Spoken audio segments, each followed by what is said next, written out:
Yeah, the water feature I'm going to start with is kind of fun. That's the interesting thing. You can see an ad on eBay and buy it, and when you get it, you don't know sometimes what you're getting, and sometimes it turns out to be much better than you anticipated. So in this particular case, somebody advertised something about Disneyland 8mm film home movie.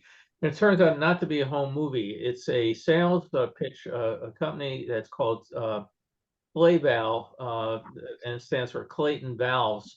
They make all sorts of industrial water valves and that sort of thing. So let me start sharing the screen here.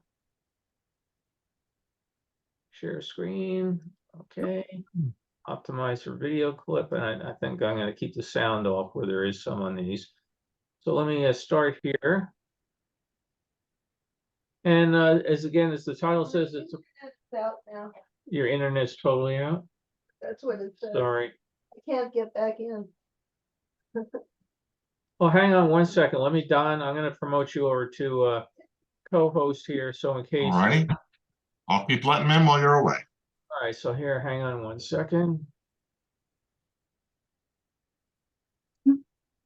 Actually, I need to turn on another screen. 1 second. So once I started sharing screen, it took the controls and threw on another monitor, which I didn't bother to have turned on. So we'll get going in just a second. Ignore the man behind the curtain.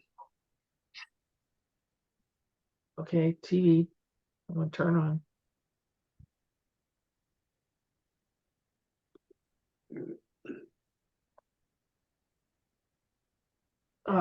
Finally, the other monitor turns on. Be right with you.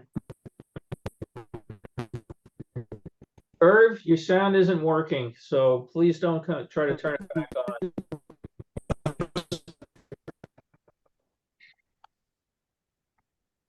Be right with you. Okay. All right, here's my meeting controls. Let me slide them back here.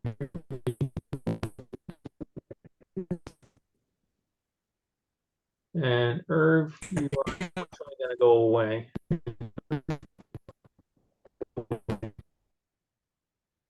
There we go. Yeah. Okay. So I am going to find Don Lancaster. I'm going to promote him to co-host. There we go. I feel the power out there. Enjoy it. Enjoy it while you have it. Okay, we're gonna go back. Again, I was mentioning I bought a reel that was supposed to be just home movies, and it came out with this promotional film. Let me start here. Behind the scenes at Disneyland, and it's really fascinating. It's a silent movie. It was evidently done for some sales promotion thing, but you're going to see all sorts of how they make the water features work at Disneyland.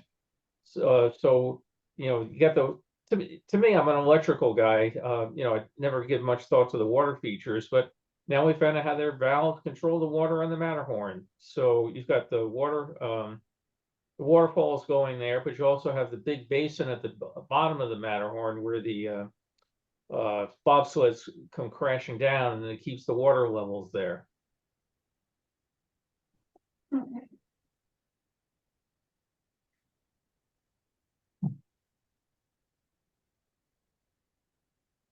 To me, I always just think there's a big pipe up there. They pour water out, but you can see this sort of mechanism that they use to make sure the waterfalls go at a constant rate.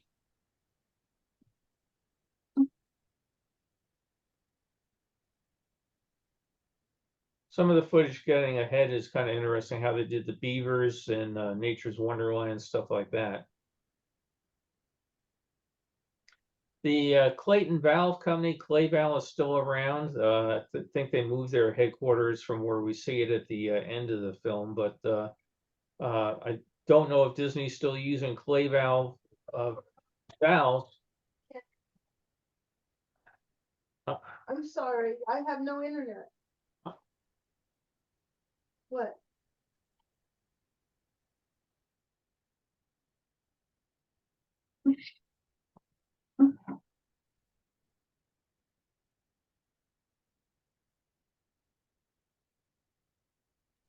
I'm gonna let this play for a second, chat amongst yourselves. I'm gonna see what's up with Carol's internet. Alrighty.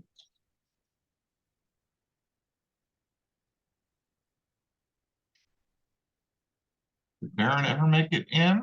Apparently he didn't. I did admit him.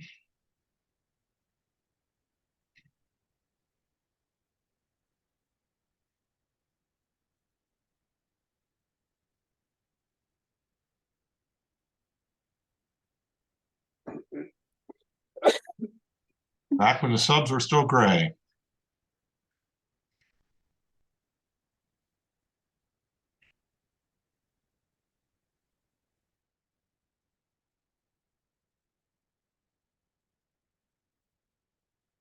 Wonder if he has any of the mermaids in this footage.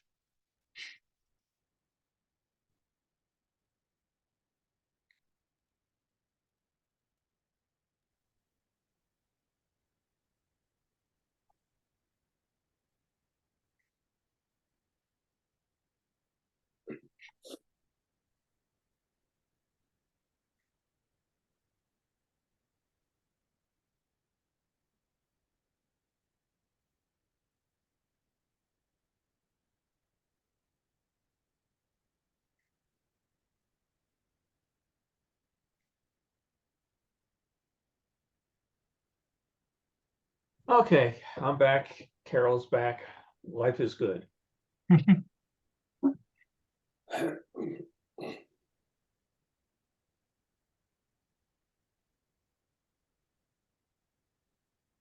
So Bill, do you suppose these mechanisms are still in place at Disney, or? I would imagine so. You know, with something like plumbing, if it's my guess would be if it's not broken, don't fix it. So you know, they probably still are using this stuff today. But you know, this is sort of thing that's interesting. Excuse me. This filter system here, you know, all buried beneath the Matterhorn that keeps the water all nice and clean as you get into those splashdown areas. And again, the sort of stuff you don't tend to think about. You just get in the bobsled, splashes down, you go on your way. But how they keep the water clean in the submarine lagoon.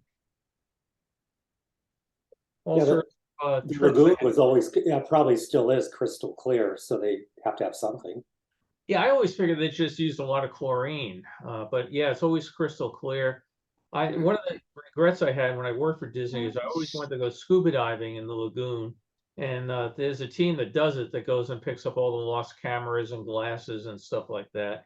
And they were telling me you don't want to go scuba diving in the rivers of America, which is polluted as can be. But the lagoon itself, they said, is a real pleasure.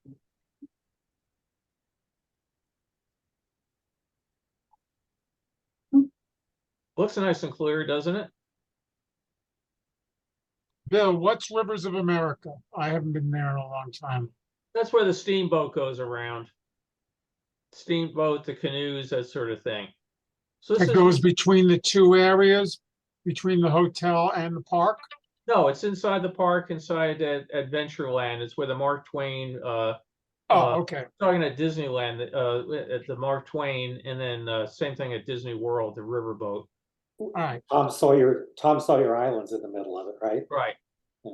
So this is the mechanism and how they made all these animals work out there in the Nature's Wonderland area. The bears. Again, I didn't realize they were doing with water pressure. I just thought it was a mechanical device, but they would pump up the water. It gets to a certain level, the bear comes up. This one I thought was kind of a cool cool trick on how they make the beavers that you see swimming around. I always just figured it was a motor and a wire pulling them along, but no, the beavers actually had little jets built inside them, and you can see he's looking like he's got gas or something, but he's water propelled coming out the back. Hose goes in the side, pushes the water in, and then it comes out the water jet, and he goes along.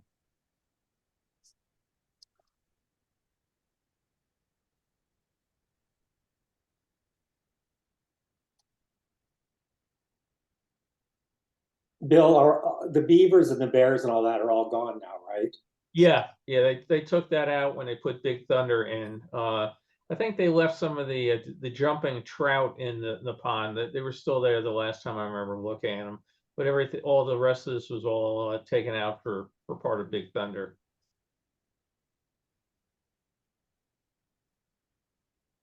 And this all area here again, the Painter Desert was taken out again for Big Thunder. Yeah. It was always one of my favorites as a kid. Me too, and I loved walking through there in the days when the park was closed. You know, usually it was turned off, but every now and then the water, they'd be doing something, testing it, and you'd be walking along and you know, the mist would be blowing around. It was just kind of neat out there. You watch this film, you figure whoever the Clayton salesman was to Disney, he probably did real well.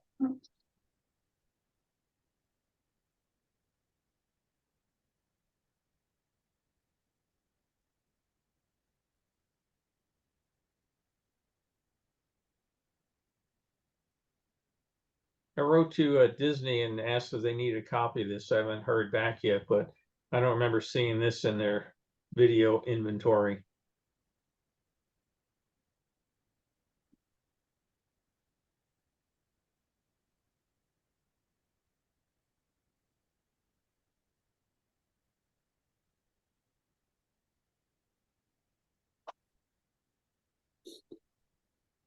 People may be familiar with the story that this was sculpted by an Italian fellow and made one mistake. He made the Snow White figure the same height as the dwarf figures. So they were able to come up with this forced perspective to have her in the back looking like she's, you know, far, far away and looking down at them. She's not as far as it looks, but they were able to correct it.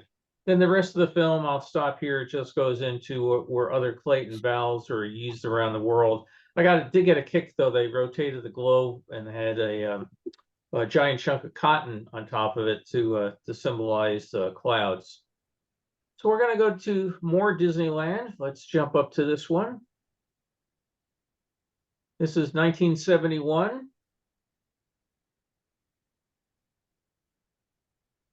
The sadly gone people mover system going around, and the sadly gone Skyway.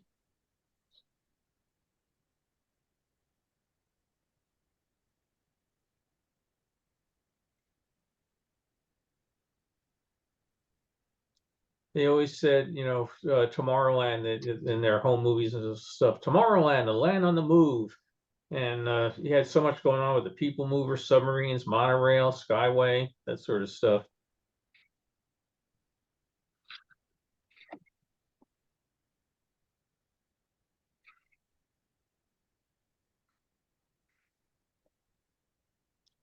And back when submarines were gray like they were supposed to be and not bright yellow like they are today. I was always kind of partial to the Nautilus subs they built for Disney World.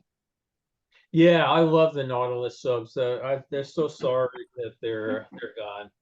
Yeah, First time I went down there and saw them, it was, well, oh my God, this is just wonderful. it's a pity they scrapped them. Yeah, the stupid lagoon leaked like a sieve though, and they decided it was going to be more expensive than not to, you know, to fix it. It was also a very expensive operation to run in terms of the manpower because you needed a skipper in each boat and how many, you know, people you could fit in each boat. Yeah, it was a slow border and yeah, it had all sorts of problems. Yeah, and you know, certainly not ADA compliant or, you know, the variety of odds and ends. So there is no sub ride at Disney World any longer? No, no, it's been gone good 15 years or so now. Yeah, been at least that long since I've been there. Yep, their Skyway's gone. They've got a new, you know, transportation system that goes, you know, across the property, but not inside the theme park anymore. But the Florida system was really neat because it came, you know, on one system, went to a transfer station, and you changed directions. So I got a real kick out of, you know, change the thought that you could be in a Skyway that takes a 90-degree change in angle. Yeah, the Brussels World's Fair had that kind of setup. Yeah.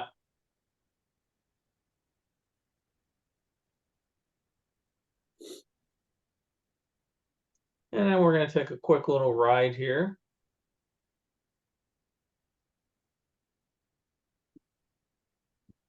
Pirates off to the side.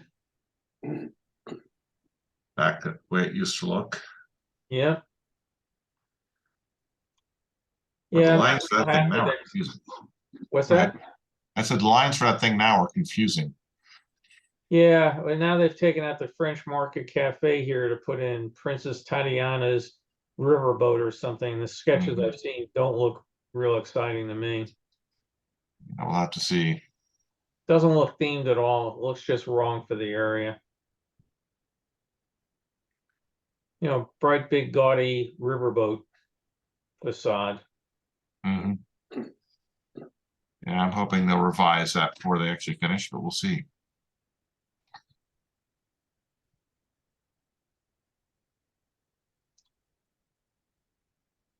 And he'll get the point in the end. Bill, did you excuse me, did you restore this film? Yes, I did. All these have been stabilized, color is adjusted, grain reduced, everything were as much as possible. Sometimes when you get into the really dark stuff, like this was very late in the day and it was very dark, you know, you'd say, well, I'd like to do more with it, but sometimes you get to the point of diminishing returns. I've got one other Disneyland film here. This was a home movie done by Hollywood Film Enterprises. Before Disney did their own Disney home video, they had Hollywood Film Enterprises as a licensee. And for years, you could buy copies of Disney cartoons, and they did them in 8mm. They did some of them in 16mm, and they did some with sound. And so when Disneyland first opened, the company had the contract to do the home movies for them. This particular film was originally in color. It had totally, absolutely deteriorated to red. And no matter what I could do, I could get colors out of it, but they were ghastly colors. So I finally decided it would look more suitable in black and white. What I always keep hoping is that, you know, another copy will come along that was maybe just a little newer or kept in maybe a little bit better conditions that didn't turn as red. But some of this stuff is just it's so bad you can't do much with it. But we can at least take our tour of the highway in the sky. Down below, you can see the Autopia cars do not have a center rail.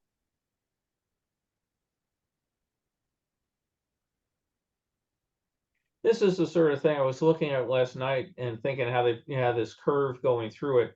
You know, they put different bends in that both to make it easier for the trains to you know, get around corners in it, but it also just gave you more of an interesting ride that if you just went from point A to point B as quickly as you could.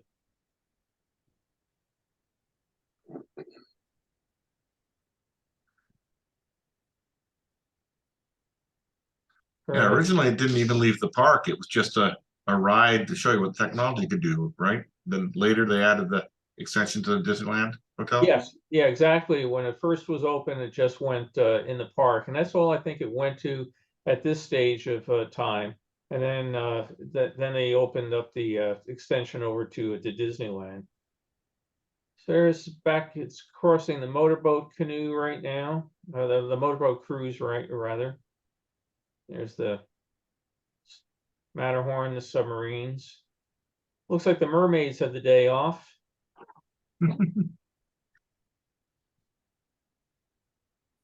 It's good that they had the foresight to put turns and bends and curves into it Yeah.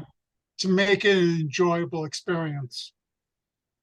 Yeah, they you know, again, these guys really knew what they were doing. You know, the fact that these things are 60-something years old and still serving us well, you know, showed they really had, Imagination. yeah, good imagination, right? Love that term.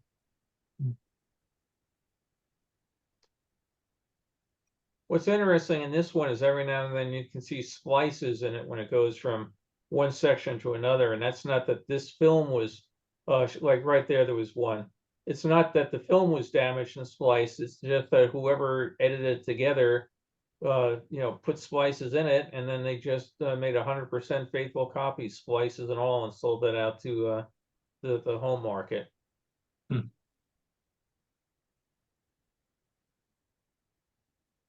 It's funny how the things hit you. You hear, in my mind, I can hear the sound of the doors all going click and opening, every time you see one of these monorail shots. A group I belong to, about people that worked at Disney World, everybody comments on the same thing. Bring up another one here, just talking about home movies and everything. For all of us that today, you have the issues, do you buy the latest movie on DVD? Do you get it on Blu-ray? Do you get it on 4K? Do you stream it and everything? It's hard to believe that back in the 1950s and 60s, the only way you could get a Disney movie like this was to buy it on 8mm film and bring it home. So this film would have cost about $20. And you think about $20 back in, say, 1960 was a good amount of money to buy one of these films. So it runs a whole whopping 3 minutes. Wow. It was sold in black and white, and it's sold without sound. So I just found this was something that was just thrown in with something else I bought. But I just found it kind of interesting to think how spoiled we are today, that, people, oh my God, I got Cinderella, but I've only got it in Blu-ray. Now I've got to go and get it in 4K.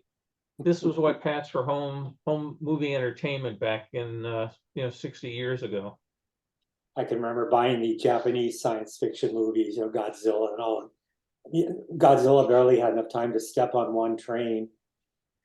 Yeah, you don't get very much. I mean, you figure it's 3 minutes total. Some of those movies, if you still had them, Randy, people pay big money for them now, not for the film footage, but just because they're such rare collectibles. Yeah, they're long gone. Yeah, I used to have a ton of the Disney movies, and I got rid of them over the years because I figured, I got them on video, and now I look and see what people are selling them for and go, oh man, wish I had kept some of those.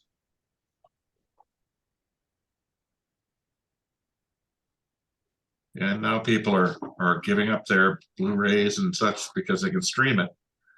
And I was like, well, maybe not the best idea.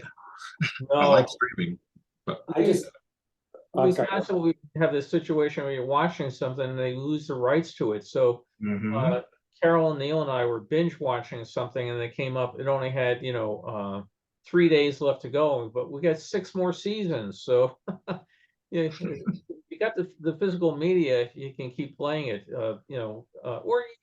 I got a kick out of this too. Look how off center the end title. wow. Yeah. What's that? Bill, I collect coins and I send them in to be graded and encapsulated down in Newport Beach by PCGS. They're also doing, they've done, sports cards for years, but they're actually doing old video games. Yes. Grading them and encapsulating them. Same with VHS movies too. Right. Yeah. Now this one, I mentioned this film a couple months ago, weeks ago, whatever, where we'll go along. You're going to see the aspect ratio changes like it did there because he turned the camera on its side. So I was able to scan it and then take all of the things that he shot with one aspect angle and just splice it in there.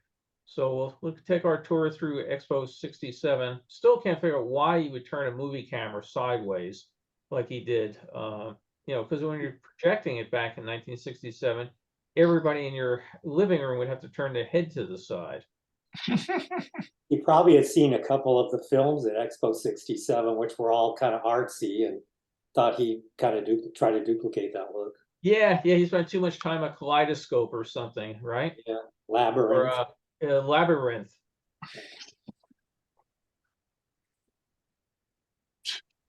But I thought this cleaned up rather nicely, despite his strange, way of doing things. Still love the mini rail system. That was a great way to get around and see the site. The color looks really great. Yeah, it's sharp. It is. Yeah. Yeah, this program that I mentioned in the past, the graphical front end I use is called Film 9, but it goes into a program called Abysynth. and you can do amazing stuff with AviSynth. It's not the easiest, most intuitive thing to learn, but these films all had tremendous dirt in them and tremendous grain and everything.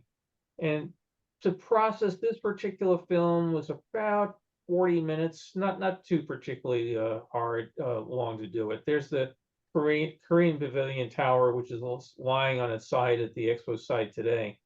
But yeah, there's some absolutely amazing stuff you can do with AviSynth. Now, did you say this is 16 millimeter or 8 millimeter? 8mm. Do you know, was it Kodachrome or Ektachrome? I believe this was Kodachrome.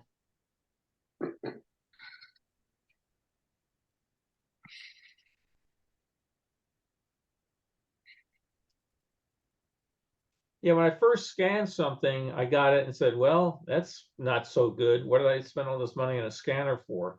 Because I had seen somebody else's movie and I said, okay, how'd you do it? And then it's a rat hole like every other rat hole I lived, fall down. Oh, and tweak it more, do a little of this, do a little of that. But it's a really great program. It's all free, and different people write different plugins for it. There's the Vermont Pavilion. This guy got all sorts of shots, interesting textures. Hey, no high socks and shorts. Come on. Fashion police. Airline pilot on a layover. Yeah. But yeah, this guy got all these shots of just different textures around Expo. So getting a kick out of, Japan Pavilion. When you process these films, do you have to key in whether it's Kodachrome, Ektachrome, or another type of film? No, basically, no. What I do is I scan it and I put it in. Oh, here's a bunch of nuns, the ever-present nuns having ice cream. So we had nuns in brown habits. Here's some more. We'll see more traditional black ones. So the AviSynth program gives it, I say, about 90% of what I want to have it done in terms of color correction. Then I bring it into either the Adobe program or Pinnacle Studio and start playing with a manual cable color adjustments. So in some films, I will have to go literally scene by scene. And what's nice is the programs have automatic scene detection. So they'll go through it and put marks in it. We'll get another one here. That was great. I like the way the guy, like you said, kind of focused on different smaller aspects of Expo rather than, the big panoramas. Yeah, no, he definitely was going for different angles. Like here, again, all the tile work and everything. This Calder is mobile, but there's one program or film I have coming up where I had to do a tremendous amount of color adjustments because sometimes people do things like they were using indoor film and they shoot it outdoors. So sometimes things would look really great inside or outside. So I have one coming up down near the end of this where we're getting to a Knott's Berry Farm and Forest Lawn Cemetery, a couple of LA based things that they just had to have a lot of work done on them. Is this Super 8? This is all 8mm. And again, he went sideways all of a sudden. Was Super 8 out in 1967? I can't remember. Yeah, that was right around when it was coming out.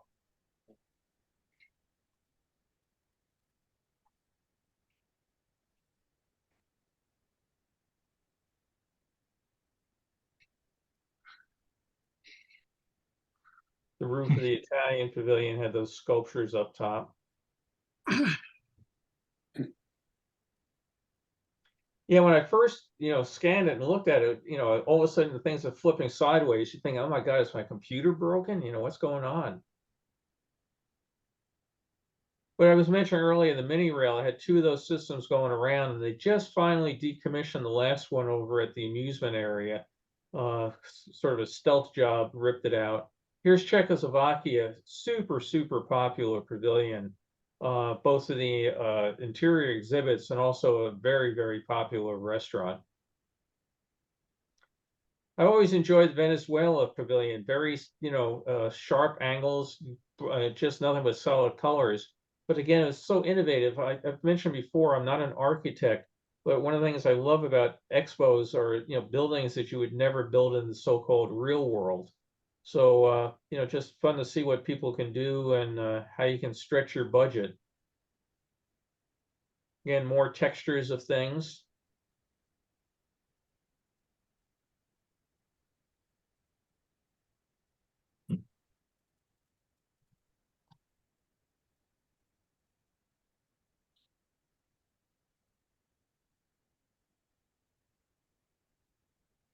Lots of tile work.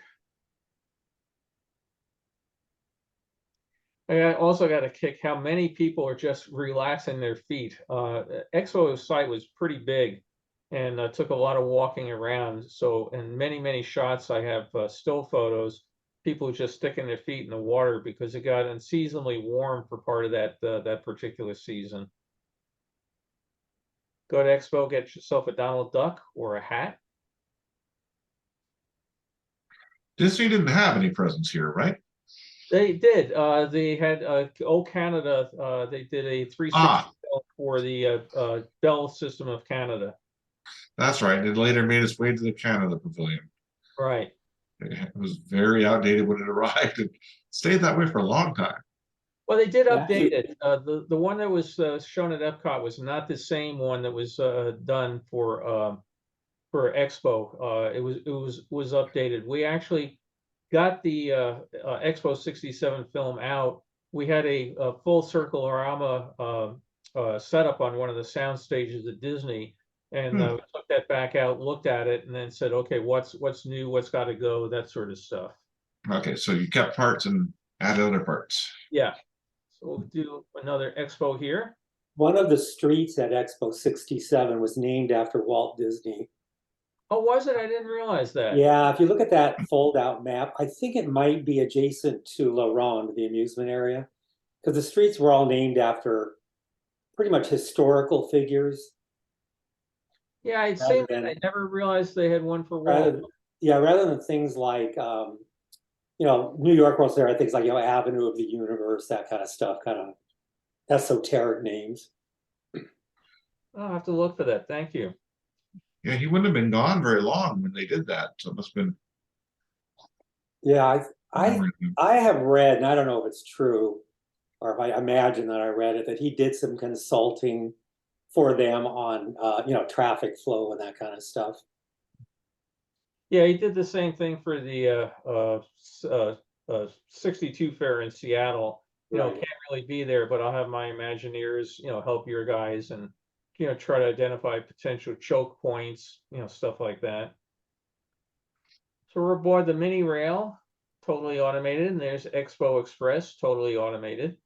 Except for Expo Express, the union made them put a guy in the cab to push the button to open the doors to let you out.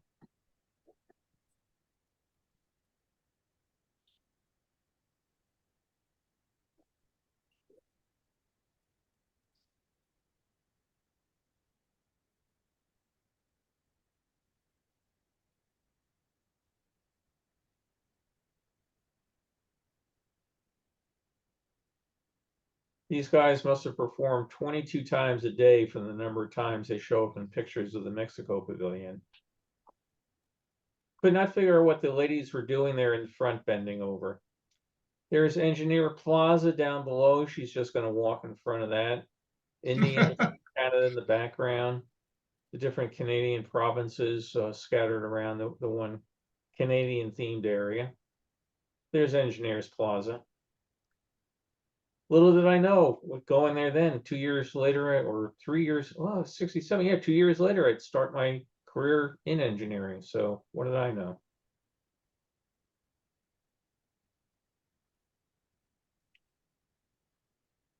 There was a VIP lounge underneath the mobile. This must be 1968 or later, because Czechoslovakia is gone. Is it? Oh, I didn't notice it was gone there. Yeah. Okay, I'll have to look at that. I think at the beginning you could see that the British flag was missing.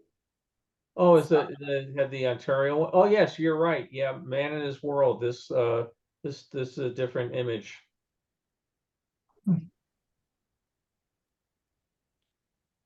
This is kind of interesting because it shows up as Man in His World was there for different years. It showed up with different graphics on it. So it all rotates, comes together, and there's Man, and he's part of the world. Oh, I got a kick out of this. This guy looks like you taking a picture of me? Put down the camera, buddy. Hey, I'm telling you, put down the camera. Okay, I'm warning you. You put down the camera. And now she gets to do her revenge of and take a picture, go there. So now we're going to flip from Montreal. We're going to go to New York. And in this particular one, I want you to look real quick because we're going to take a tour coming up on the Sky Streak elevator that takes us through the VIP level on the New York State Pavilion, which I then have a shorter version of it slow down. There's the bell system. Moving chairs with the built-in headsets that gave you that narration of the ride. These are the sort of days was great to go to the fair on a rainy day, kept the crowds down, and also, frankly, kept the heat down a bit, which was helpful in summer. This film needed a lot of work. It was incredibly dark in some spots, like here inside the 7-Up area right now, where you get your sandwich trays, bring them out, and then they had live bands performing. So I actually had to do several different scans at different intensity levels and then combine them together. That Mason Pavilion Tower still is at a Mason facility in the Midwest. I forget exactly what state it's in, but it's large enough it shows up on Google Earth. Bill, I noticed that the people seem to be walking a little slower than naturally. Is it something you have to do when you're restoring, or? You know, I did notice that. I'll keep an eye on it. I can certainly speed it up in the editor, no problem. Basically, super standard film was done at 16 frames per second for 8mm, and then 18 frames a second for Super 8. That's not to say the guy's camera, and this was scanned and restored at 16, but that's not to say his camera was running at the right speed. So I'll keep an eye on it. Thanks for mentioning it. You know, a lot of those old cameras had the wind-up motor. Yep, that's what my dad's was. Wind it up and, you know, when clacking away, and then would slow it down. But I'll try to look for something I know how fast they generally go, like the Ferris wheel, and I'll try to compare it. Thanks for pointing it out. It might be my imagination. No, you could be entirely right. Yeah. I mean, see, these people like they're kind of walking in slow motion to me.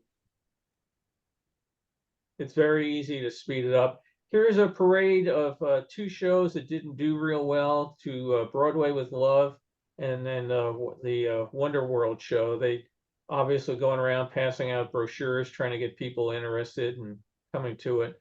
So this dates it to early 1964. Oregon Timber Carnival.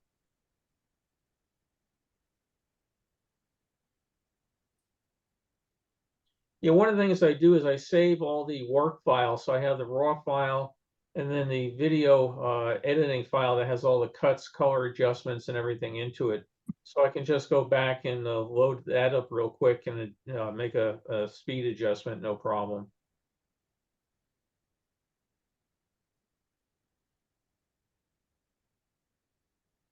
Bill, these come in a raw file and a finished file?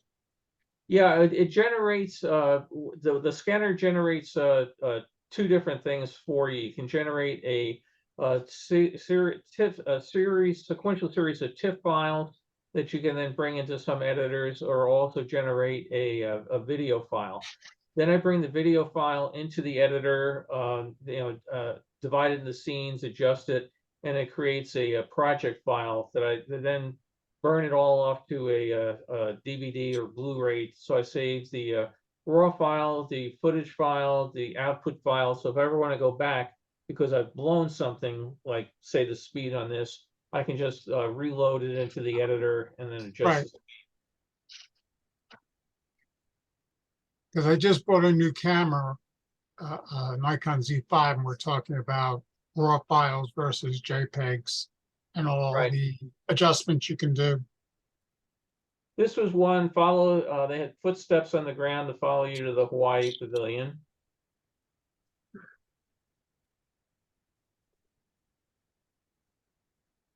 Belgian waffles. And a sketch artist working in front. I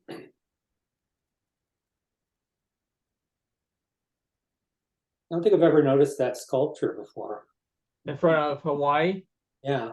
Yeah, no, it was there the whole time. It's funny how you do pick up things that you haven't noticed before. Every now and then you just see something and you go, how did I miss that? All right, so we're going to go up now on the sky streak. We're going to take a look at the observation level. Here we go on our way up.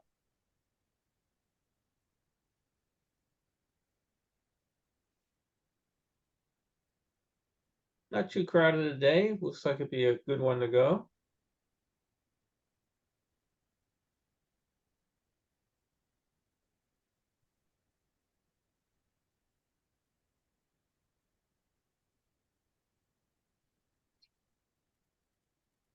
Must be fairly early on. The brass rail bubbles are not dirty yet. Yeah, they sure got dirty fast. There also no covered walkway in front of General Motors, which they put out to keep people out of the sun. And we're up on the observation level, and in a moment we're going to go down.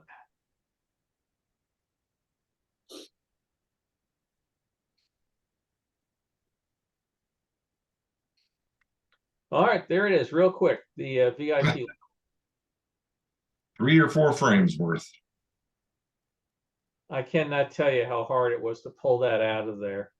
It didn't look like there was much there, like a plant and a chair. Yeah, it's basically the reception area, and then there was a frosted glass door that where the real action was. So if anybody did get there, they didn't get to just walk right in where all the VIPs were. There was somebody that was a gatekeeper. Did it have its own dedicated elevator, or how'd you get in? It had to basically, it didn't have its own elevator, but it would make a stop there just for VIPs. So you had to identify yourself to the operator. They would stop, let you off, and then there was you push the button like any other elevator, they'd come and take you back down. That's So what kind of people had access? I mean, obviously, of a political dignitary or foreign dignitary or whatever, but did people like anybody that Nelson Rockefeller wanted to impress? Here, we're going to take more of a look at it here. So if you were any sort of governor, state contractor, the mayor of a town. So here it is. There's the VIP area, a little desk out front. Okay, see the frosted glass. Yeah, so that's, yeah. So I'm assuming there was a bar, probably? Yeah, there was a bar, and they did not have a full kitchen. They had a serving area that food was brought up from down below that was prepared down below. Now we're going to see some varying trip through various parts of Southern California in 1971. So we start with Universal Studios, the Glamour Tram.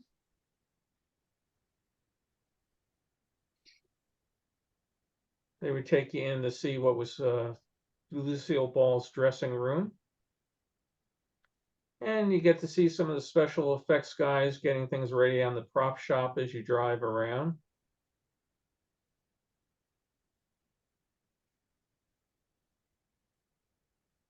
Facades out on the back lot.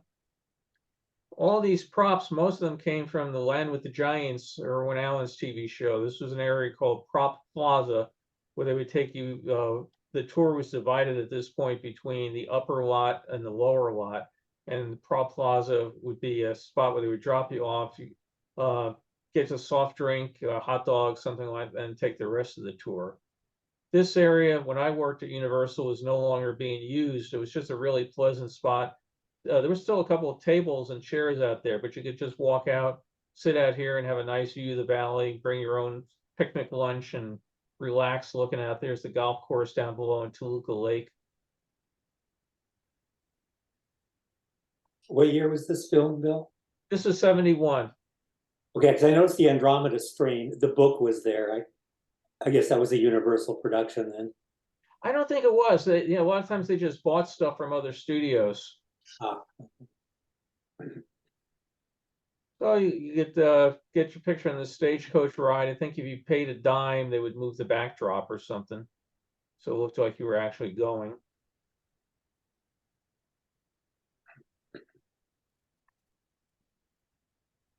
There was an airplane before. It was a T-33. Oh, the submarine ride. This lagoon here, my friend Kevin and I would always go out to the lagoon during lunch and throw French fries into the water. The fish are like piranha. They were so hungry from being in there. So we'd go to the snack bar and order 2-3 orders of French fries to go. And the lady working there one day said, "Man, you must really like French fries." And I said, "No, we feed them to the fish." so you had a bunch of obese fish. Yeah, there's a Warner Brothers in the background, and way behind it was Disney. Again, San Fernando Valley. Stunt show it ended just not too many years ago. About 2 years ago, I think they did got rid of the stunt show, but it ran forever and ever. It was it was sort of, you always knew the jokes, like going on the Jungle Cruise. You know what they're going to do, you know what they're going to say, but it's just like visiting an old friend. Sorry to see it go.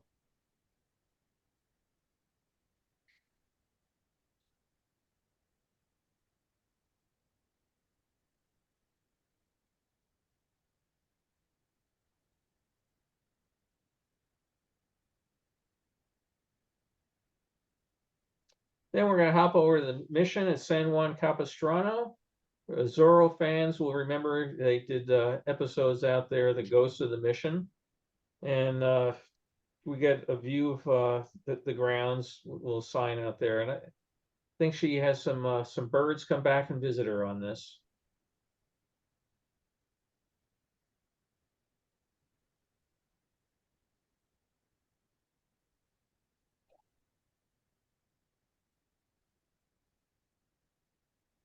As mentioned earlier, this film was very, very bad in terms of lightness, and they see the pigeons come back, right? So she's at San Juan Capistrano. This took a lot of work to try to get it into as much shape as I could here. You can try to perfect these things, and then after a while you realize I have 150 more films sitting in boxes. I can always come back to it. So you just get the most that you can do and move on. Farmers Market's still there. It's gone very upscale. Rick Caruso, big developer, owns it now, and you have a big shopping center, the Grove, right next to it, and then the Farmers Market. It's not all. It's been cut back, downsized from over the years, but it's still there today. You can get some great food in there now. Yeah, they have some great little snack shops and stuff. It's a in there. Portuguese place, and there's a Malaysian place. They're both really good. Yeah. We'll have to go over that way. It's gets so crowded. Olvera Street, for those not familiar with it, it's supposed to be the oldest street in the city of Los Angeles. It's right downtown, right near Union Station, so it's very easy to get to. Full of all sorts of stalls, exactly like this, 50 years later, selling all sorts of tourist stuff, and then it's got a couple restaurants, things like that. An adobe house there, which is really interesting to visit, that they show, how they did baking and curing of foods and all that, right smack in the middle of Vera Street, free admissions, great spot. So Forest Lawn, famous cemetery that Johnny Carson always joked about on his monologue, and there's actual several of them, but this is the main one. Bill, is this the one where a lot of celebrities are buried, like Betty Davis? Yeah, and Disney, all sorts of others.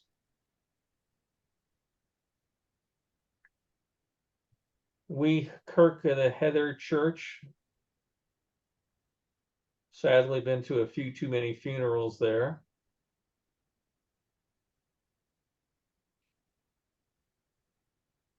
The Forest Lawn is open to the public. You can go up there and, as long as you don't make a pester yourself, you can wander around looking for grave sites of the famous. It's also interesting because you'll be like at a funeral up there, and all of a sudden a herd of deer will go walking through the service. So it's right on the edge of the city's wilderness, right up to the edge of Griffith Park.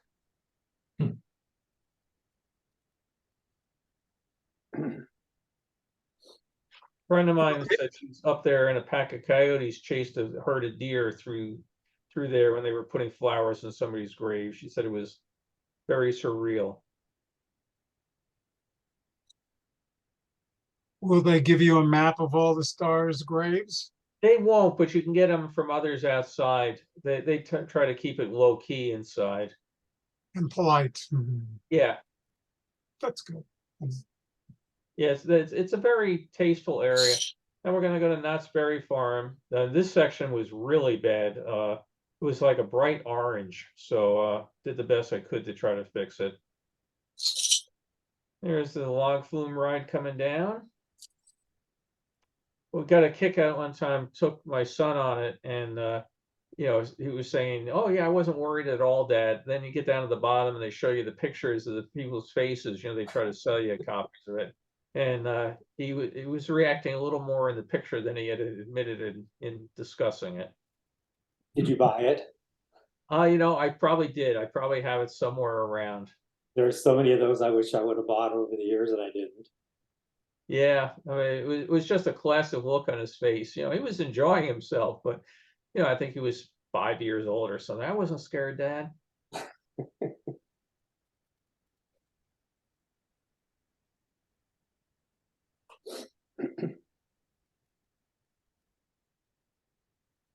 This was quite a ride when it was built. I mean, they've since upgraded the interior of the area to have the figures that are in there more lifelike than they were. The figures were really, really crude when they did it. But you know, this was a tremendous investment for Walter not to put in at the time. It was very, very well done.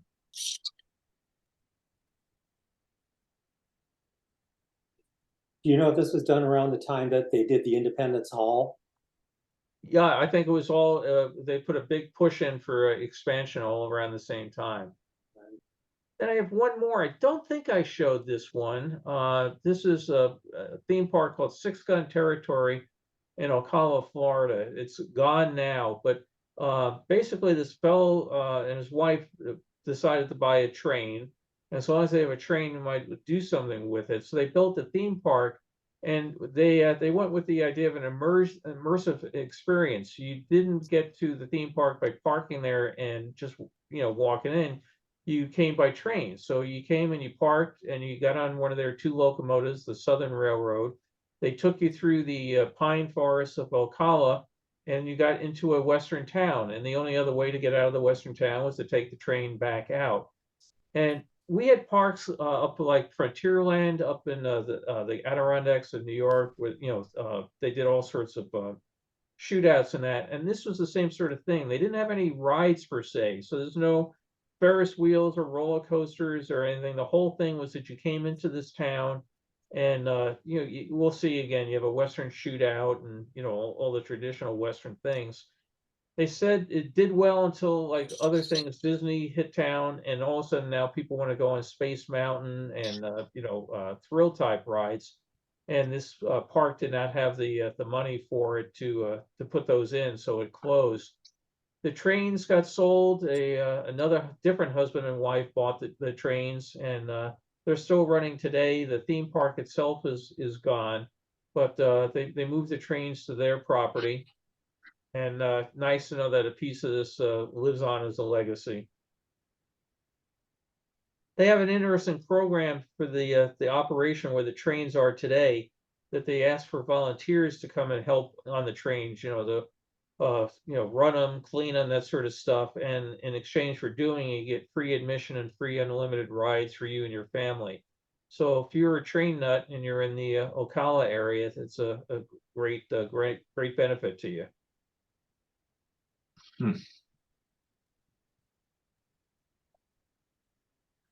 So this park lasted about 15 years, I think, something like that. About 15 years, I think it stayed in operation. And then unfortunately, they got in a situation they couldn't pay their electric bill, and the city of Alcala shut them down, and it sat there. And then they finally, like many other places do, they had a big auction off the trains and other memorabilia, and it's gone. There's a website on defunct theme parks of Florida, and boy, there were a lot of them. Oh, yeah. This is pretty gory, all these dead bodies laying around just out there in the street. And he's got the payroll back and took care of the bank robbers, so I'll take this back to the jail. And then our undertaker has to come out and check them all for business, and he's getting them all lined up and measuring them for coffins. This reminded me of the Digger O'Toole character from Freedom Land. He come out, he's checking him. Nope, he's dead all right. Oh, rigor mortis is set in already. Nope, no, we got to get those arms down to fit you in the box there, boy. Yep, okay. Oh, thank you. Kodak, again, to sell your film, put your name on the building, get everybody to come in and take all these memories home and show the relatives. The name Kodak was so ubiquitous back then. Wasn't it? I probably mentioned one of these talk, one of my first job offers I had coming out of college in 1973 was to go to work for Kodak. And I really, really thought it over. One of the things that got to me was, oh, you get free film. And, that was, wow, the thought of free film was really appealing. But it was in Rochester, New York. And at that time, the Genesee River flowing through Rochester was a bright green. And it was just not a place. I'd gone to school about 2 hours away from there for 4 years, had enough of the winters. So I had a chance to go and build submarines instead of cameras. I decided to go do that.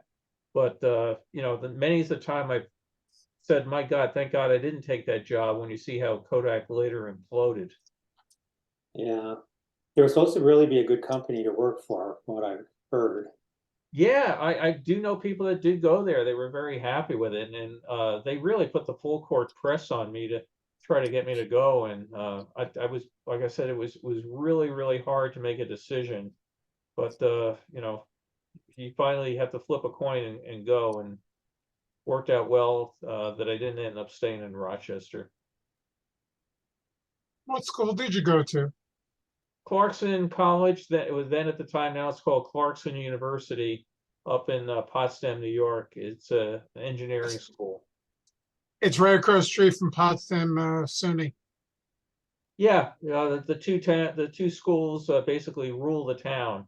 At the time I went there, I think we had a total of 30, maybe 32 girls that went to Clarkson, but there were several thousand a mile away that at Potsdam State. So the town was right between the two of them, and we had many social events. It was a great school to go to. I really enjoyed it. I didn't enjoy the weather. No. Below zero, but the school was a great experience. I really enjoyed it. My daughter looked to go to Potsdam for their music program, so we drove up there. Oh, And yeah. you know what kind of drive that is. Yeah. It's only 40 miles from Canada at the border. But what was interesting, I was talking to one of the members of the hockey team, and he said, if you came up 3 weeks ago, we were practicing on Main Street because it was all iced over. Yeah. Yeah, as the crow flies, it's 28 miles from the Canadian border. It's 40 miles from the nearest crossing. This is another theme park, gone now. This was right next to the Silver Springs feature, which is still there in Florida. So this was Tommy Bartlett, and Tommy Bartlett's the same guy that did the water ski show out at the 62 Seattle World Fair, and then was responsible for putting together the one for 65 season in New York. He later got. I'm sorry, go ahead. Oh, sorry, go ahead. You're talking about that previous railroad themed amusement park. The day-to-day operating expenses like electricity, gas, whatever. imagine what their insurance must have been like. You know, there's so many hazards involved in this type of an operation. Yeah, you know, to keep a steam locomotive going and the boiler and the pressure and everything, the insurance had to be insane. You know, even a little thing like this, I imagine the insurance just, you know, okay, how often do the deer bite people and how often are you going to get sued for that? Yeah, Bartlett ended up getting into a big legal battle with the Silver Springs people and pulling out of the park. And he then went up to the Wisconsin Dells area and ran a number of operations up there that were very successful. So a very good showman at putting things together. Yes, these people didn't have squirrels where they lived. What's that? I guess whoever was taking a picture of the squirrel, they didn't have squirrels where they lived. Yeah. I Yeah, caught them all over my place. You know, Bartlett's ski show in Wisconsin was always heavily advertised in Chicago. you know, it's funny about squirrels, how they're different. When I went up to the Niagara Falls area, the squirrels up there had black tails. Yeah. And they don't have them on Long Island. They don't have them out here. Okay, let me stop sharing. The Gray ones squirrel's pretty much taken over. the ones up in Santa Clara, where I was raised, where my sister still lives, they have tails that look like Lucille Ball's hairdo in Here's Lucy when she wore that bouffant. That was bright, bright orange red. Really? Yeah, the bodies are brown, but the tails are bright, bright orange red color. Well, you know, it's interesting. Back in New York, we had you know, just gray squirrels, and then and they basically lived in the trees. The park across my house is full of ground squirrels, and we have both types out here in LA. So we have ground squirrels, and damn things put holes all over the place. They're a pain in the ass. But then you have other squirrels running around in the trees and all the rest of it. But then I realized out here we don't have chipmunks. You know, you know, so we had chipmunks on Long Island and the Catskills. Boy, do we have chipmunks in the Catskills. You know, but then you get out here and you go up, but you go up to like Yosemite and there's chipmunks. So, you know, I guess they like the colder weather or something, but they don't have them here. They do have them up there. Let me just flip through these chats. Hey, Don, you're in Ticonderoga. Yeah, that's weird. Thank you for telling us about this place, because I really enjoyed the tour of the Enterprise there. But the weirdest place to find it, you're in a Revolutionary War era you know, or 1812 war town, and right smack dab in the middle of it is this Star Trek experience. It just sort of surprised to find it there. Yeah, if you're a Star Trek fan, you got to go. It's Oh yeah, just phenomenal. And how many pictures did you take? few hundred actually. I took everything from every angle I could. We had a very small tour, so there were only 4 of us on the tour. Oh, wow. And actually, it was just going to be Mandy and I. The other 2 people walked in just as we were starting. I was going, no, hurry up. but yeah, for it like $24 a piece, and you get an hour and a half in there, and it's really worth doing. So well done. Yeah, and you got the obligatory shot, I'm sure, in the captain's chair. Yeah, I posted that one on Facebook. I'll see if I can dig it out on my background. But yeah, that's definitely took a couple of shots in the captain's chair and on where is this? In Ticonderoga, New York. It's called the Star Trek Set Experience. Yeah, it's right up at the northern end of Lake George, southern end of Lake Ticonderoga. And it was really interesting. This fellow, Jim Cawley, built it. Jim is a professional Elvis impersonator, and he wanted to do his own Star Trek movie where he wanted to be Captain Kirk. So he built sets and did a movie, excuse me, and then did another movie and built more sets and everything. And now they're, did you see any of the Next Generation sets? Were they up? No, they say they're working on them, but they're not ready for view yet, and they don't know when they're going to open that up yet. Right. They get asked that a lot. They've got to amazing detail to reconstruct the original Enterprise, including where some of the prop masters and everything said, "Oh, I happen to have the prop of so and such that was on Captain Kirk's desk. I'll give it to you. Here you go." And then you find out all sorts of things, like on that transporter room in the background, you have those glowing discs. Well, those are just the lenses out of spotlights that were used in the movie studios. So Fresnel lenses. yeah, so it all looks so futuristic and it glows and everything, and it's just the lenses off an old spotlight. You know, it's really spectacular. And you walk down the halls, and they can hit the button on the wall, you know, send us to red alert, and the sirens will go off, and the lights will start flashing, and it's really spectacular. Yeah, the hallways were. I was amazed, but just how immersive the hallways were. Right, you wouldn't think you'd care about a hallway, but yeah, it really gives you the sense that you're on board the ship, and yeah, it's just phenomenal.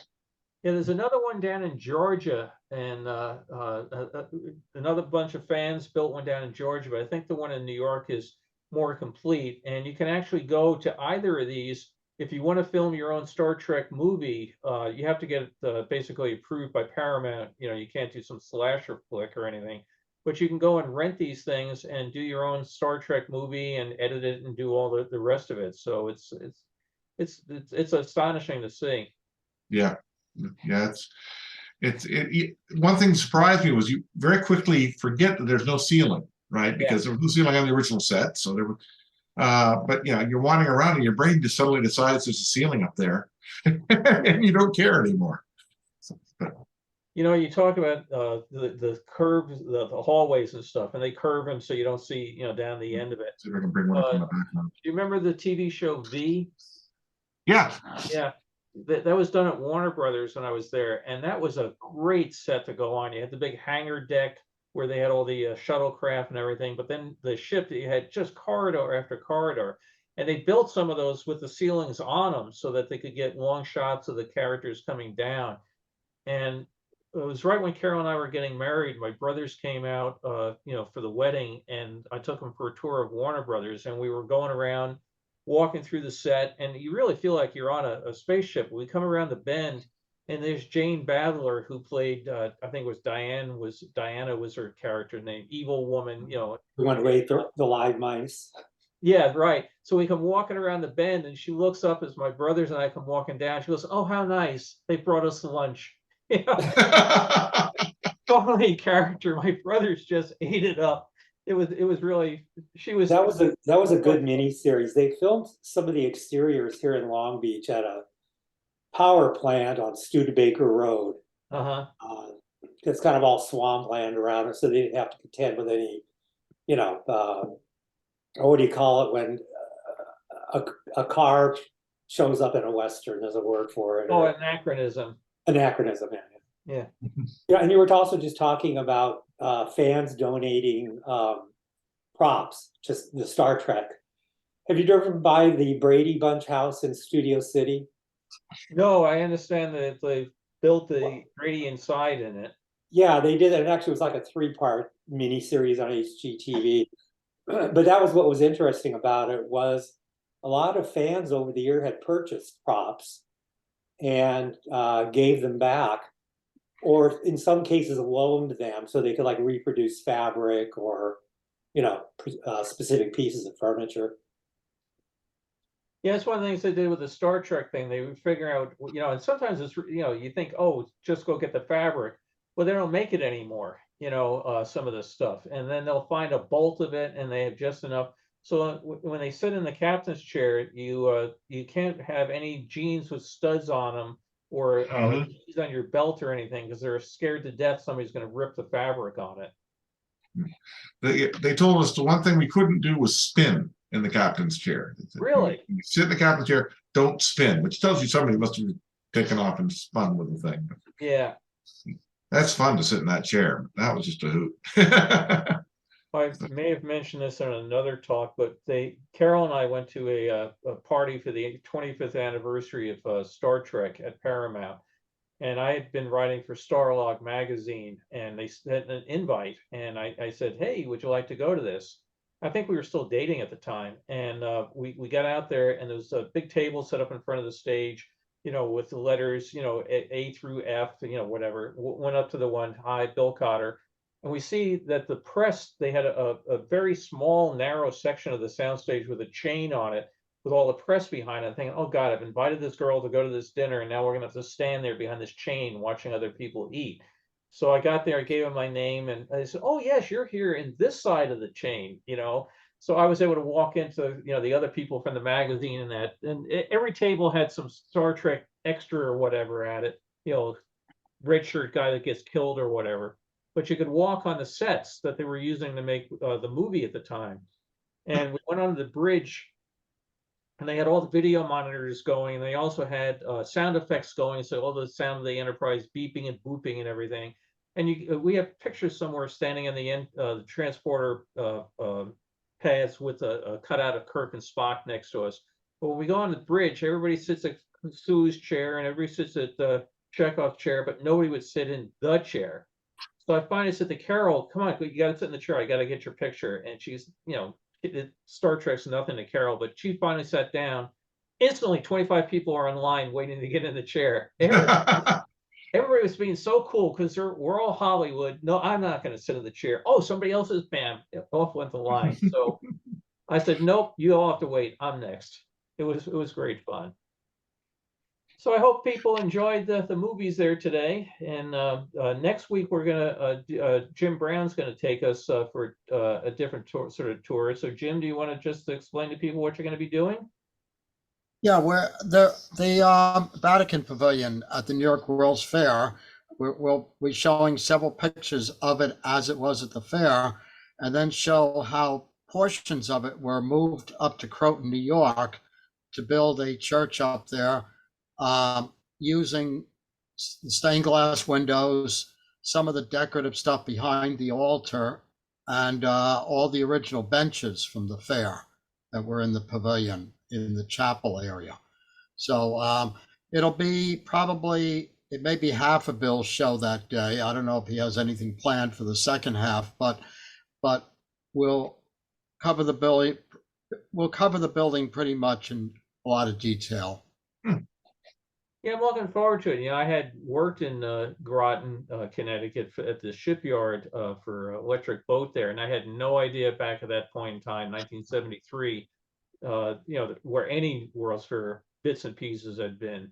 And you know, I started thinking, okay, I'm Catholic. I guess I was never there working on a weekend that I would have gone to the church, you know. So I'm really looking forward. And then we've been back through that area again, but you know, not knowing it was there at the time. Now, of course, it would make a mandatory detour to it, but I'm really looking forward to seeing it. Jim, is that Croton, or Croton Falls? I think I pronounced it wrong. It's Croton, Croton, Connecticut. Connecticut. Well, Falls. I think you're right. It's Groton if it's Connecticut. Yeah.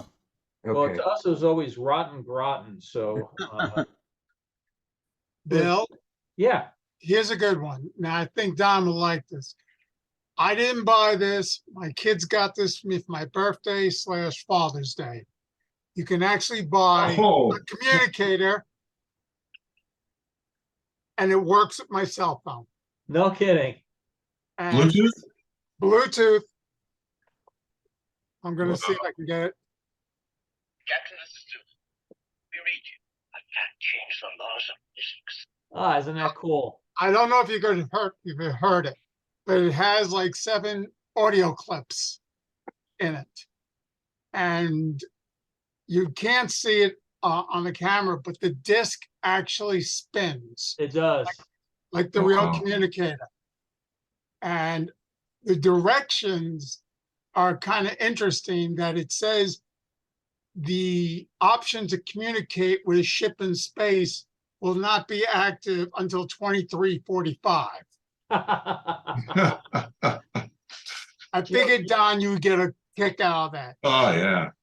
The company's name is the Wan Company. They're based in the UK. They came out with a phaser that works as a remote. I was just going to mention that. Yeah. And now, a phaser, you can change your TV. Yeah. and now they're working on a tricorder. They've run into a lot of bugs because they wanted to actually give information. using different kinds of discs, but not floppies. Something that resembles the like orange discs that Right. Kirk would play with. They were sending me updates for a while, but they said the cost was somewhere in the area of $400. Oh, wow. How much did the communicator cost? Do you have any idea? Yes, and since my son's not here, it was a little over $200. Oh, okay. So it was a little pricey for them. They had seen me look at it a few times, and they went to their mom. They go, "Well, your dad won't buy it for himself." So they got it for me for my birthday. Neat. And the company's great. They stand behind it. I had a problem with the base. They sent me another one. That's super. As long as we're showing the things we got, I showed something Carol gave me for Christmas. Can everybody see? Orange bird. Yeah, I absolutely love Orange Bird, and she gave me the Disney store has it. You can get an Orange Bird. He's a little bank, and then she gave me a metal tray that looks like it's a total reproduction of the vintage trays you would get at gift shops in the 70s with the Orange Bird. But I sit here and Orange Bird sits on top of my scanner looking down at me, and it's funny the little things that bam, you can take you back to 50 years ago instantly by picking the little guy up. So just looking through the chat, somebody asked about the Disneyland All-Wig monorail. Was named that way because it was originally the All-Wig monorail system that was built for the Seattle World's Fair. Walt saw it and decided he needed to have it. So it was done as a partnership, and they were having big hopes at the time that they would be putting monorails in all around the world. So Walt didn't have the money to buy the whole system outright and put it at Disneyland. So he did a licensing deal where he got a discount from All-Wig to keep their name on it. So everybody that went to Disneyland looked around and saw it. Is All-Wig still in business? Do we know? Nope, All-Wig is gone. And matter of fact, if you talk to the guys up in Seattle, they've been gone for quite a period of time. And everything that they do up there, they have to make the parts by hand. So they have all the blueprints and everything else, but when anything wears out on the one monorail, they have to sometimes go to the other monorail, take a part off, cast it, make another one, and then put it back on the other one. So it's talk about trying to keep something ancient going. That's a real challenge for them. Well, that sounds like, I worked for Delta, and Delta had like 70 L-1011s at one time, and of course they had been made for years. And when Eastern went under, Delta bought all of Eastern's L-1011s. We flew some of them, but the majority of them were parked in the desert to go out and get parts from. Yeah. I think I heard at the TWA hotel they opened up, where the old terminal used to be in JFK. I think they have an L-1011 sitting out there as a bar that you can go. No, I think it's a Constellation. Constellation, you're right. Yeah. We were gonna visit that on our way back from Vermont. I'd actually planned a 4-hour layover just to do that. And then the day before, JetBlue moved my flights, so I couldn't do it anymore. So I was ticked. I was really looking forward to seeing that building and that plane. So another time.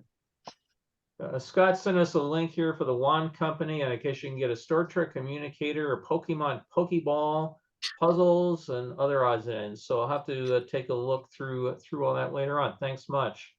There's no update. There's no update on the tricorder since last July.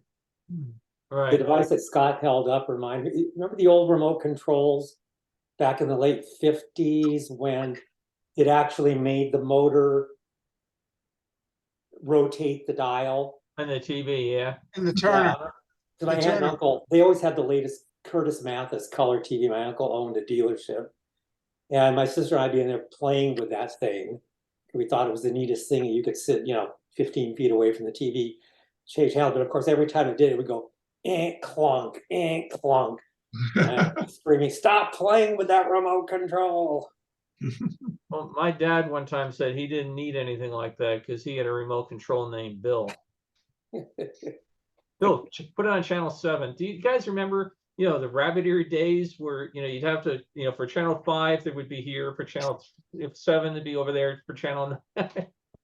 So my dad at one point had a little chart of all where he had figured out where the best things was to move the antennas so that you didn't have to figure it out. You would just go to the top of the TV with Scotch tape. Okay, 7. But you know, we used to joke with my brother. He just remembered he passed away 6 years yesterday. But my brother Jim, we would have him go out there and you know, Jim, you can't let go. You know, you got to stand there. And I can't see it. Hey, Greg, get your hand up. Yeah, on the other end of technology from what you were talking about, here's my balsa wood phaser 1 that I carved in about 1972. Wow. And Nice. I was actually kind of proud of it then, but it used to have a little radio grid thing here that we glued on. That's long gone, as is the dial. But yeah, some kids made balsa wood racers. I made phasers. That's really cool. Is balsa wood even a thing for kids anymore? Yes. I you don't can think still do so, a is it? racer. Yeah. We still have, Cub Scouts still do derby Yeah. racers. Yeah, Yeah, when I was involved with Cub Scouts, we still did the soapbox derbies, you know, right. the Pinewood derbies, they call them. But what was interesting, being out here in Hollywood, you know, my son and I sat down and they tell you, you know, if your son isn't really used to using knives, you do the rough carving and then they do it. So I roughed out the side of the shape and he did his car. We got to the event and he was asking one of his friends which one was his car, and the guy said, I don't know. His mother was in the industry as a makeup lady. She mentioned it to somebody who was a prop maker, so they made him a car. I was trying to explain to him that's not the whole purpose to win the race with a professionally made car. You're supposed to be doing this yourself. So it was great fun trying to tell them their car was, you know, diseligible for it. But my son decided he wanted to make a car shaped like a fish. And so we did it, and you know, and that was the fun thing about doing the stuff. Every kid had different sort of cars, but you know, my son's car didn't win, but he had the only fish car in the competition, and it's still up on his bookshelf. All my balsa wood cars, I tried to make look like the prototype cars, like in the GM Pavilion in New York or the Ford Pavilion. They all had that same kind of fastback slope roof and, you know, flaring fenders and whatever. Yeah, no, they actually have a whole set of rules for the Pinewood Derby, but you can't have Teflon bushings and all this other stuff that people were putting in these cars. And you know, some of these people would, the car can only weigh a maximum amount of so and such because people are going hauling at the car and filling it with lead. So when you put it on, bam, it goes all the way down. But it's astonishing how people, you know, I guess it's the thing about our society today. People cheat on anything. You can polish the nails that are the axles. You can get rid of all the burrs. You can use a very light drop of oil, but you cannot use Teflon or graphite. Right. I was a Cub Scout leader, I admit it.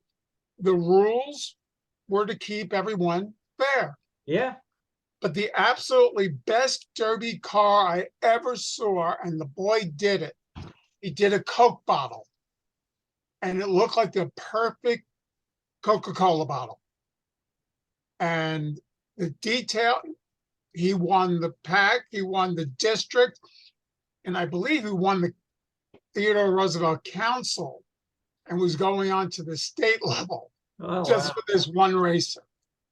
His parents were very proud of him. And that was a long time ago, but I still have all my son's derbies. Yeah, it was great fun. We enjoyed it. It was a great way sitting down over the table, working on it, getting it all done. You know, that's where people, you know, when they have something build it for the kid, you lose out on all that. Tom Brooks said his BSA Derby car won first place. What was yours shaped like, Tom? It was like a French. Remember the early race cars? So, Like the you know what I mean? torpedoes. Well, no, higher, more earlier than that. I wish I could say it didn't look fast or anything, but you know, because it was, you know, it looked neat. You know, it was like I said, kind of a replica of an old French race car. You know, when they did the Monte Carlo races and that kind of stuff. and then went to state, and I think I came in third, and then the next next year we made a really sleek looking fast race car. It was like the torpedo style, and painted copper, and I think it like got 12th or something like that, or maybe worse. So it was kind of funny that we thought we were going from a clunky design to a really fast design, but didn't perform nearly as well. That's funny. I just got a text, Carol, if you're still listening. It's snowing in Rialto. His friend of ours sent pictures of his backyard covered in snow. So maybe we'll get some here yet. It's still weird. It's clear in Long Beach right now. Yeah, it doesn't look like it's raining here, but Rialto, my friend It's Mike. not raining here, but it's cold out. I don't know what the temperature is, but I don't know about snow. I'll show you the picture. Mike Vaughn's backyard is full of snow. Okay. I'm Where's- jealous. I'm really jealous. You all know I'm in Salt Lake City. So the snow up at Alta covered the snow depth chart. So the pole. Wow. So they don't even know how deep it is. They just know, That's but that's the first time in history of measuring that's ever happened. wow. And I'm in we're New getting York. a huge storm on Sunday. Yeah. I'm a New Yorker. Rialto, the area is normally what? Very hot? That's got snow? Yeah, the area where Rialto is, I think that's probably like the first snow in 50 years. We had, they were predicting snow at our house. It didn't quite get down that far, but the storm came out warmer. But I'm in the San Fernando Valley, and we had snow on the night of February 8th and February 9th. And we woke up and we had 5 inches of snow in my driveway. And we're at the top of a small hill. 2 miles down at the bottom of the hill, it was just rain. But the hill behind us, the mountain pass, it goes, not even a mountain pass, a hill pass, it's not huge, into the next valley, was closed for 2.5 days because we don't own any snow plows. No, So, I think you said on Facebook that you were at 1,900 feet. Yeah, The snow is supposed to go down to 1,000 feet, they had been predicting. yeah. So we haven't seen it yet. What altitude is Rialto, I wonder? I don't know. The storm, again, Santa Clarita, 10 miles away, was getting snow earlier this morning. It's just, the way the clouds go and all the rest of it. Yesterday, we had a very, very foggy day. I posted pictures on Facebook where we were 3 cars in a convoy, and I couldn't see the third car. The third car couldn't see me. It was very heavy. Just reading the chat here, Michelle mentioned she wants to go to the TWA hotel. So do I. I think we owe Michelle a happy birthday this week, if I remember right. So everybody can yell happy birthday. And Michelle, Happy birthday. Happy birthday, Michelle. happy birthday. Thank you very much. I appreciate it. I problem. celebrated by going to the exhibit.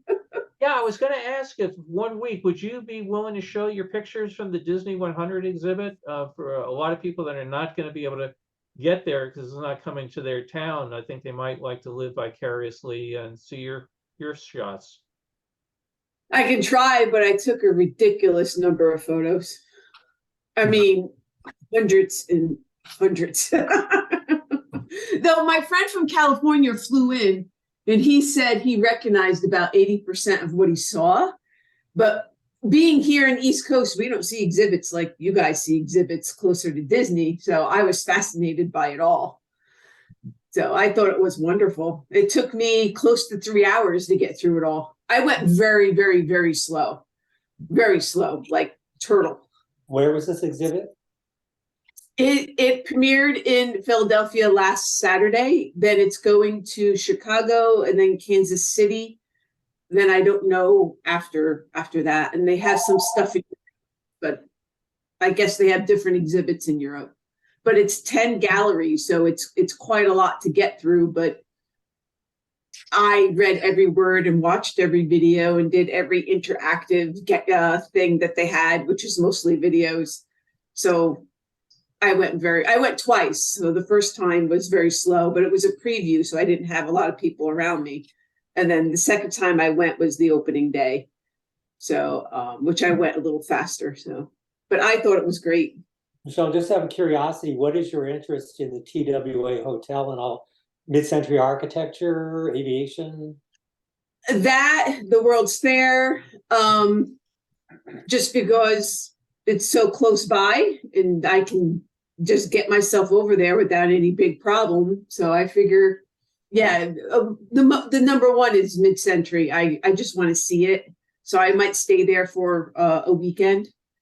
Then I probably will jump over to the Bronx because that's where my mother was and my mother's family. So it's there. And I call it my ancestor city because my mother's family lived there for generations because they passed down apartments to each other. So you gave me an idea, but I'm gonna have to do this quick. When I retired from Delta, they gave retirees as part of the enhanced package some passes that are higher priority than retirees normally would get. And I've got one sitting there that ends on the 28th. I should, but I know I probably won't, fly to JFK, stay overnight and come home. Why not? I know, I really should. Why It's an not? amazing terminal. If you get a chance to see it, I'm jealous that you I'm can see it still yourself, 'cause nursing my leg that I just about tore off a couple of weeks ago. So probably not gonna happen. The only bad thing about that is it is supposed to snow for the very first time here on Monday. So I don't know how that wrecks any travel plans. It probably won't be very much because we've had no measurable snow at all in my Northeast New Jersey, New York City area. Snowflake at JFK is a disaster, though. Well, No, they're not forecasting anything more, not even an inch. No. It's not gonna have any kind of impact. Go We've for had it, enough Randy. snow. All right, everybody, let's cheer Randy on. Go, go, go. You might as well. It'll be done on. If they're not crutches going is to the extend problem. it for you, why not? Yeah, I'm still doing intense physical therapy. Oh, that's something separate. Okay. Yeah, I think like the last meeting I came to, I was still like on. Can they extend morphine. it for you? What's that? Can they extend it for you? No, actually, they already extended it once. It was supposed to go away like last fall, and because of the travel reduction during the pandemic, you really couldn't go anywhere. And then things kind of started to rebuild the schedule, but then flights were so full on a patch you couldn't get on, so they extended it until the end of this month. Oh well. Well, when I go, I will take hundreds of photos. Please. They make a great presentation here, actually. They've been really true to the 60s feel of that terminal. It's supposed to be amazing to wander through. Oh, I yes. think all of us have some mid-century interest if we're interested in, New York World's Fair, Seattle World's Fair, Expo 67, all mid-century. A lot of us have some aviation or other transportation interests. Yeah, I'd like to see it. So Michelle, if we can convince you to do some of the Disney 100, maybe not all 5,000 pictures, but again, I was looking at your pictures and you get so blasé because I spent 18 years in the archives. You go, oh yeah, that was always here, but then you realize most people haven't seen it or anything. So that would be great fun. But let me just. I mean, I did see a few things, but I never saw the Pinocchio body or anything like that. So that was fascinating. So. Let me just share something screen-wise real quick. Facebook always comes up with memories, right? So let's see if I can find one here. Let's see. How do I get to my browser? Let's see, screen one. Oh, I found another way to do this. 1 second. Let me stop here. Okay. 1 second. There's always another way to kill a subject, right? Skin the cat. Okay, now I saved the picture and now I gotta go find it.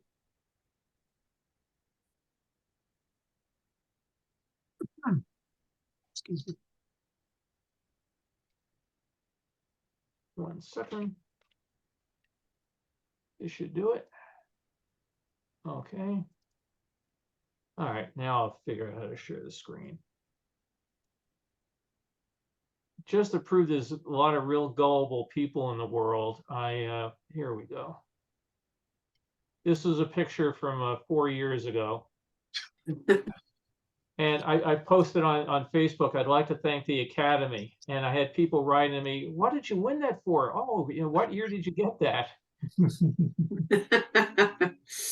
We were at the, I was doing my LAPD bike patrol bit, and one of the officers had seen me on something on TV and asked if there was any way I could get him into the Disney studios. So we said, yeah, when's your next day off? So called over, and we took him and his family out to lunch. And that was when they had just finished rebuilding Walt Disney's office. They hadn't opened it up for tours yet. So we went around, did the tour of the archives, and then the archivist said, would you like to go see Walt's office? So we were literally stepping over ladders and scaffolds and everything, and went through it. But it impressed him, and then it was really funny because we were going on patrol the next week. We had a new guy that had never been out on patrol. He'd gone to the bike academy, but never did any street time.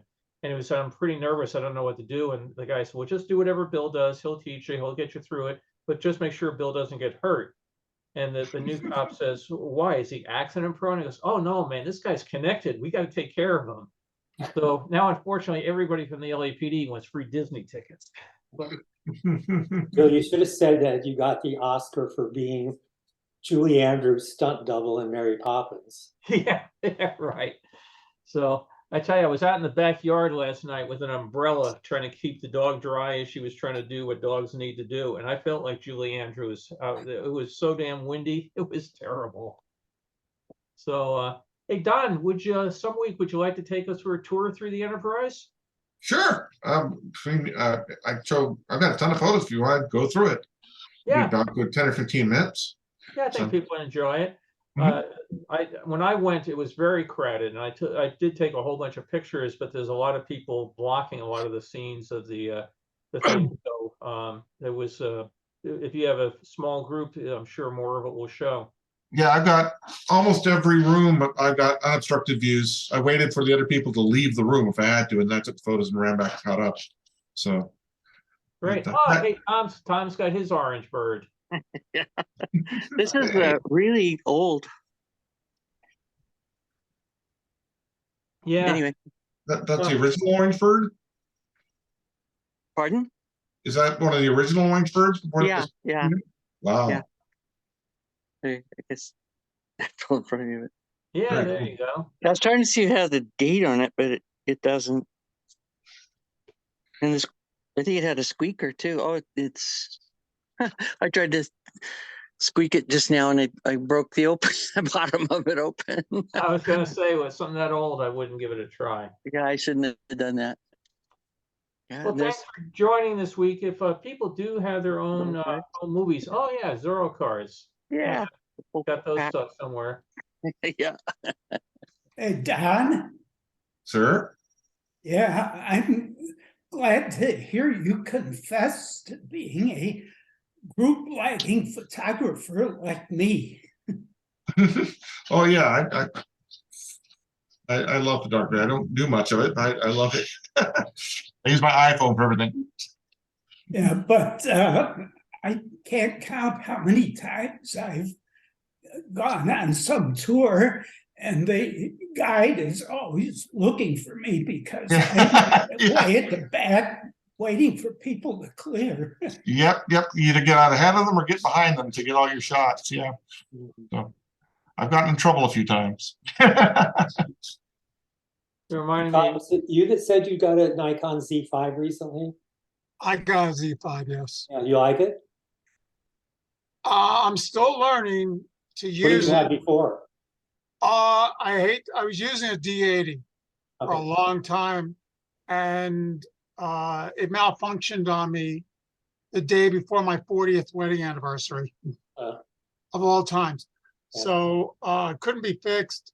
Went to Burger Brothers, which is very well known. Gentleman suggested it. They're running a $400 off Oh, nice. off the price. So that was very much an incentive. Plus, they had a converter, so I could use all my Pentax my D80 lenses. Have with you tried doing Z that mount. yet? Have you Yeah, tried I doing that? used it. I like it very much. Using the there's a- converter or the Yeah. adapter? Yeah, there's a lot of programming you can do. There's a lot of detail to it. The course, they gave me a free intro course, which was very informative, but scratched the surface. And what I like about it is that you can set it to do whatever you want. If you want to do macro, if you want to do telephoto, if you want to do live action and keep your subject in focus and blur the background, and vice versa, you can do that. For leveling, it has a built-in leveling display. I So was you just can going to ask about that because I was going to say that would be the one thing I want. I look back at my pictures. I'm always at a 5-degree angle. I don't know if one eye is higher than the other, but I keep looking at all the pictures I've taken for the last 50, 60 years, and I cannot get the horizon straight. That's great as a built-in leveler. It's very nice. I didn't find it out until after I took. But Wow. I went and asked my wife, go by the library. And David Bush has a book. His on books are great. Yeah. But the only downside I'll say is 500 pages. Yeah. And okay, I know he's a photographer and he's going to talk about top of the line, but I can't justify myself to spend $7,000 for 3 lenses. Even though they're full focus Z mount lenses, I don't think my wife would let me drop that kind of money. But I do have a good number of lenses from my D80 that I can use. Plus, I found that I have an old K1000 Pentax film camera. And I found a company that actually sells a converter that I can use those lenses on the Z5. That's what's so great about mirrorless is I kind of got sold into the Fujifilm line. I'm looking to get the the XT5 just came out. And that's one thing about mirrorless is that you can adapt, I mean, old German lenses, anything. And you don't get all the strange effects that you used to get when you tried to adapt lenses. Right. Well, I haven't major vignetting or whatever. Right. I haven't used any of the Pentax lenses. I'm just waiting for some nice warm weather so I can go out and do some nice outdoor photography, take the dog out and take him to the park, just so I can play with the settings. Yeah. Because what's nice about the Z is that if you want to set it up for certain performances, you can save those and just dial one dial and you're in all those settings. It has 3 separate user setting modes. Yeah, the Fujifilms have something like that too. It always reminds me of like the power seats in your car. You can have passenger 1, passenger 2, passenger 3. You can do it. 1, 2, 3. Yeah. What was cute is the class I was in this week. We got to talking about the original digital because I still have a 2 megapixel Kodak camera because I have an underwater housing for it. And my daughter used to use it when we dove. It still takes great pictures. You just can't go anything past the 5x7. And I have an Olympus 500, which was the last metal body camera Olympus made in a point and shoot. And for a 5 megapixel underwater, it took some very nice shots. I put them through Photoshop, balanced them out, but still a great point and shoot camera. When I talked to the Olympus rep back then, I go, why'd you stop after the 5? He goes, because the steel bodies don't break and we have to sell cameras. And that's why we're now all plastic. You know, the Z is nice. It's interesting you mentioned that. I mentioned earlier about going to work for Kodak, and one of the reasons I didn't go was they wanted me to work in a department that would look at a camera, try to figure out how to make it last through the warranty period, but not last forever. So they were saying, for example, this spring, this circuit, this whatever, we've got to get it through 3 years, but we don't want it to go for 100 years.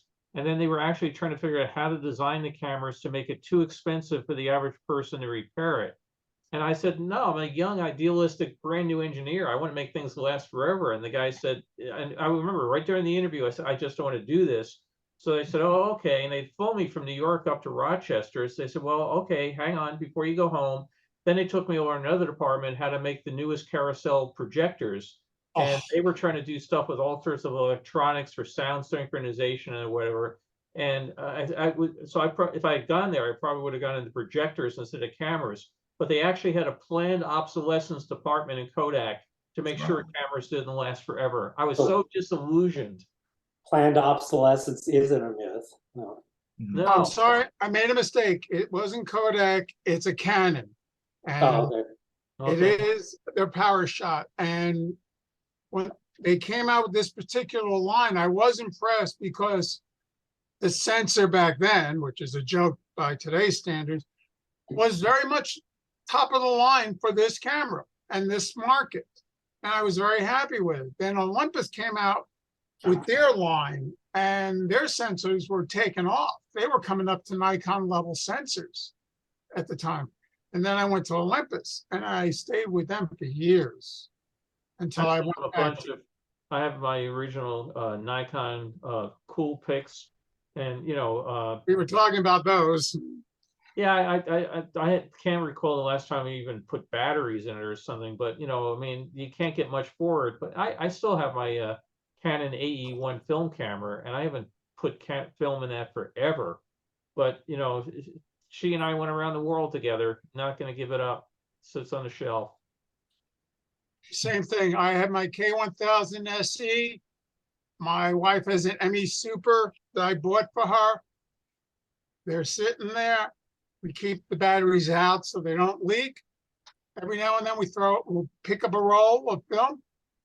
Still works. Yeah, I do the same thing. I have still my first SLR was a Pentax Spotmatic 2 with the screw lenses. And I still have it, and I still have the screw mount lenses. And same thing, I keep the battery out. Every once in a while I put it back in. It still works. It's still a mercury battery. Someday I'm gonna have to adapt an alkaline battery to it. But everything works in it. It's all mechanical and it all works. That was my problem with the AE1, trying to get batteries that still last for it. Yeah. Yeah. They make adapters to put like hearing aid batteries or alkaline batteries in there, but My wife's ME Super started to malfunction. There was a camera shop in my neighborhood, took it in. The gentleman overhauled it, did a fantastic job, cleaned it out. And at the time, I had a 16mm projector, brand new, used only once, that we had gotten. And I said, listen, I don't need this thing. I'm not looking to sell. I just want to swap out for it, store credit. So I lugged it in. That thing weighed at least 30, 35 pounds. Got a credit, got a nice pair of travel binoculars. Went back to the store about 6, 7 months later, gone. He had closed up. Then there was one other camera shop, gone. There is now only Burger Brothers is the only shop I know of on Long Island. Yeah, they're rare now. Yeah. Camera shops, But I walked into them. I had a nice conversation with the salesman. When I went in for the class this week, he was there. We were talking. I go, I had to promise my wife I'd leave my MasterCard at home because last time I walked in here, I dropped $1,000 and I dropped $1,500 the week before. She goes, if I come home with any more toys, it's divorce court. That's how it is. But well, you can take pictures of her as she files. I can take movies now as she files. I'm just getting an update. My friend says it's still snowing an hour later in Rialto, nonstop. So wow, Is it sticking? crazy. Is it sticking, did he say? Yeah, he sent me pictures of it. His backyard is absolutely covered in it. I I want to spent a see, week in Vermont, no snow, and you guys are getting snow in LA. Carol, I want to see Don's Star Trek photos. Those I want to see now. Well, we'll set something up with Bill. Talk to through the Enterprise. Bill has a lot of pictures too, I think, don't you, Bill? Yeah, but most of mine have people in them. So, Oh, Carol just said the rain's starting again. So maybe here now. Maybe we'll see. Still clear as a bell in Long Beach. Oh, well, they were predicting rain on and off here for the afternoon. And then tomorrow there's a big bicycle event, Ciclavia, but it's the start time that they want us there. It's going to be 39 degrees, so I may skip that one. And don't we have another storm coming in on Tuesday? What's that? We have another storm coming in on Tuesday, don't we? Monday, Tuesday, Wednesday, they say, yeah. Wow. Okay. we haven't had any snow here to talk of at all. The snow blower, I haven't even gassed it up. Well, I don't think we're going to need a snow blower if it does snow. So I got to run now. Next week we'll see Jim Brown, and I will come up with something to fill the rest of it. Don, if you maybe the week after, if you're in the mood for Star Trek. Sure, I'll check my calendar, but I think I can do that. Okay, sounds great. And thanks for joining me in our trip back in time. And again, if anybody is interested in doing home movies, contact me offline. I'll get you started on Avicynth and how to get going on it. It's actually the graphical front end I use is very, very easy, and you can do 99% of it just clicking on a few buttons, walking away, and letting the computer do most of the work. It's a lot easier than you might think. All right, see you all soon. Thanks, Yeah, Bill. later. Good talking to y'all. Take care. Drive safely. Bye.